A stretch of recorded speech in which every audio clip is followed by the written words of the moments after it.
There is no place for an ambiguous approach while dealing with a global threat. It is an attack on humanity, freedom, and civilization. It knows no boundaries. Only a uniform, unified, and zero-tolerance approach can defeat terrorism.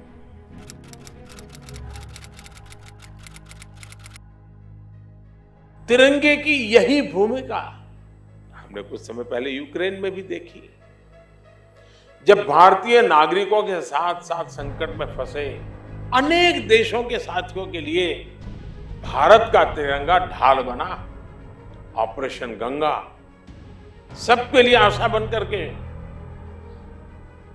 उसने एक बहुत बड़ी मिसाल कायम की।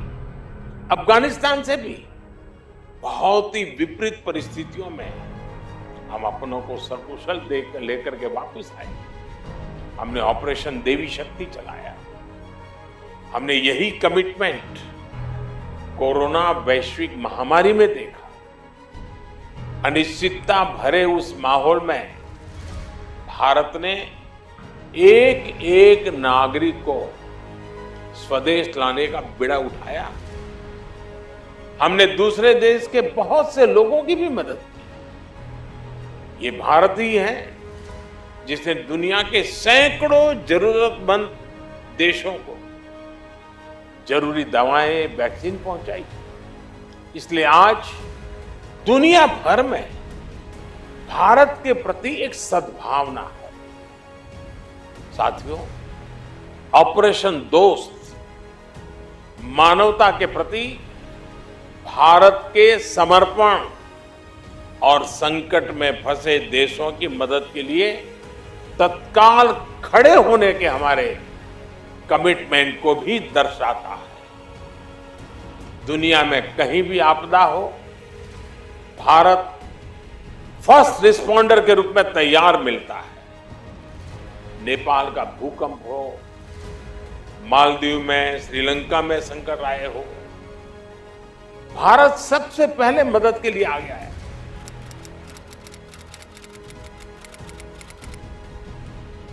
During the COVID pandemic, India's Vaccine Maitri initiative supplied made in India vaccines to over 100 nations. I would now like to announce a new Arogya Maitri project. Under this project, India will provide essential medical supplies to any developing country affected by natural disasters or humanitarian crises.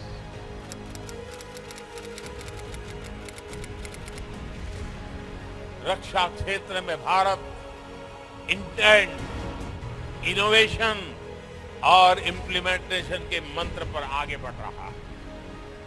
आज से 8 साल पहले तक भारत की पहचान दुनिया के सबसे बड़े डिफेंस इंपोर्टर के रूप में होती थी। हम दुनिया भर से माल खरीदते थे, लाते थे, पैसे देते रहते थे। लेकिन न्यू इंडिया ने इंटेंट दिखाया, इच्छा शक्ति दिखाई और मेक इन इंडिया आज रक्षा क्षेत्र की सक्सेस स्टोरी बन रहा है।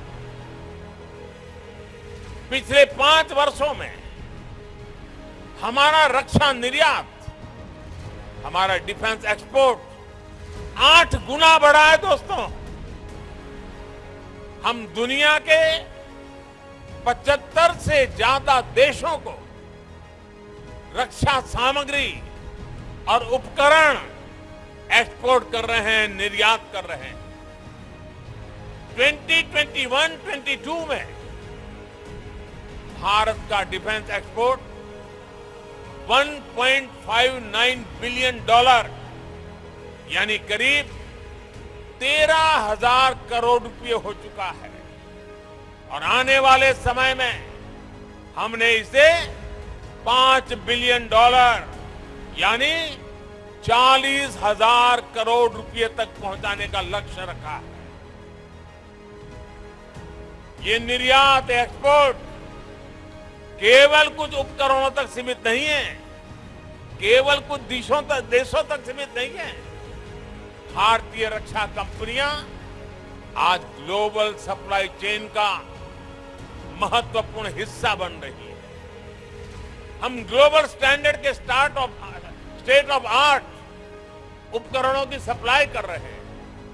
आज एक और कई देश भारत के तेजस जैसे आधुनिक फाइटर जेट में दिलचस्पी दिखा रहे हैं, तो वहीं हमारी कंपनियां अमेरिका, इजरायल और इटली जैसे देशों को भी रक्षा उपकरणों के पार्ट सप्लाई कर रही है। देश को इस मुकाम तक लाने के लिए हमारी नीतियां, हमारे रिफॉर्म्स और ईज ऑफ डूइंग बिजनेस में बेहतरी की भी बड़ी भूमिका है। भारत ने अपने रक्षा खरीद बजट का 68% भारतीय कंपनियों के लिए निर्धारित किया, ईयरमार्क किया है। यानी जो टोटल बजट है उसमें से 68% भारत में बनी, भारत के लोगों के द्वारा बनी हुई चीजों को खरीदने के लिए हमने ईयरमार्क कर दिया है। ये बहुत बड़ा निर्णय है और ये निर्णय इसलिए हुआ है कि भारत की सेना को जो प्रगतिशील नेतृत्व मिला है, उस सेना में बैठे हुए लोगों के हौसले के कारण ये निर्णय हो पा रहा है। ये राजनीति इच्छा शक्ति से होने वाले निर्णय नहीं है, ये निर्णय सैन्य की इच्छा शक्ति से होता है। और आज मुझे गर्व है कि मेरे पास ऐसे जवान है, मेरे सेना के ऐसे अफसर हैं कि ऐसे महत्वपूर्ण निर्णयों को वो आगे बढ़ा रहे हैं।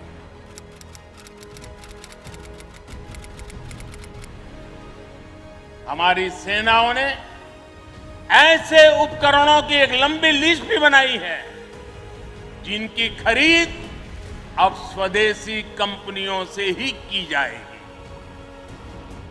डिफेंस सेक्टर में रिसर्च और डेवलपमेंट के लिए 25% बजट भी देश की यूनिवर्सिटीज और देश की कंपनियों को ही उपलब्ध कराने का निर्णय लिया गया है।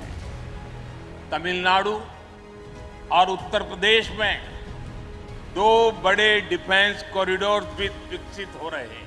आज चाहे ऑफशोर पेट्रोल वेसल्स हो, सबमरीन्स हो या एयरक्राफ्ट कैरियर्स हो, आज भारत की नौसेना की ताकत अभूतपूर्व गति से बढ़ रही है।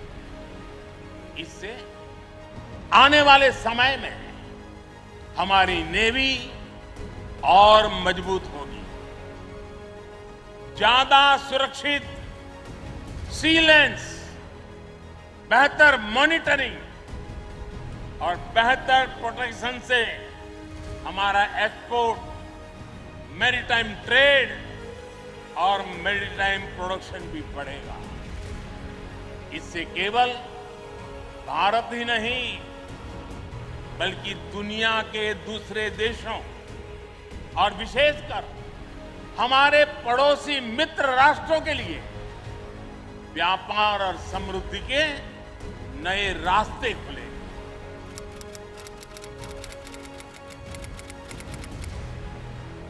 आप सीमा पर कवच बनकर खड़े हैं तो देश के भीतर भी देश के दुश्मनों के खिलाफ सख्त से सख्त कार्रवाई हो रही है।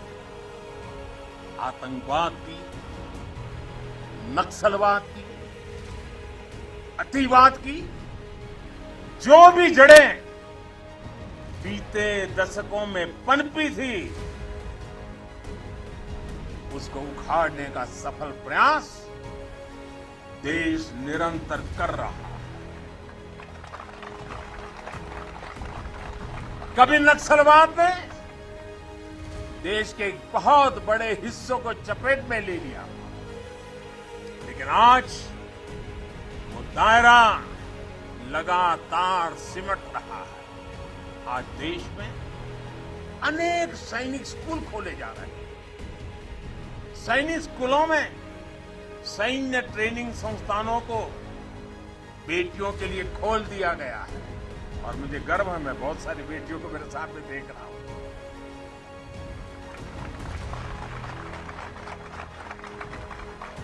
भारत की सेना में बेटियों के आने से हमारी ताकत में वृद्धि होने वाली है, ये विश्वास रखिए।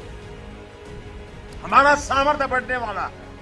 आज ब्रह्मोस सुपरसोनिक मिसाइल से लेकर प्रचंड लाइट कॉम्बैट हेलीकॉप्टर्स और तेजस फाइटर जेट्स तक ये रक्षा साजो सामान भारत की शक्ति का पर्याय बन रहे हैं।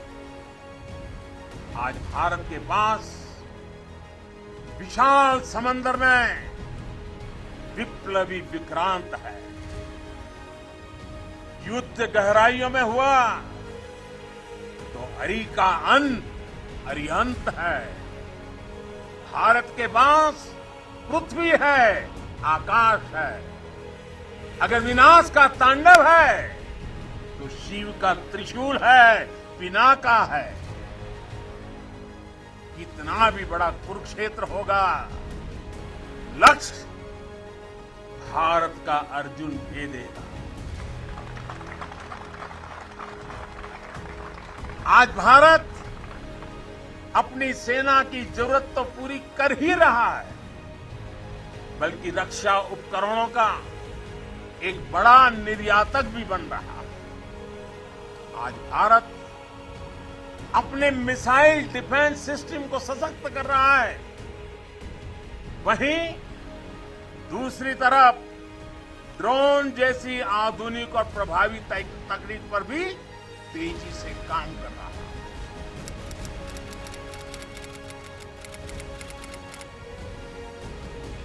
पहले शहरों में बम ब्लास्ट की हेडलाइंस होती थी, नक्सली वारदातों की हेडलाइन होती थी। आज शांति और समृद्धि की खबरें ज्यादा आती हैं।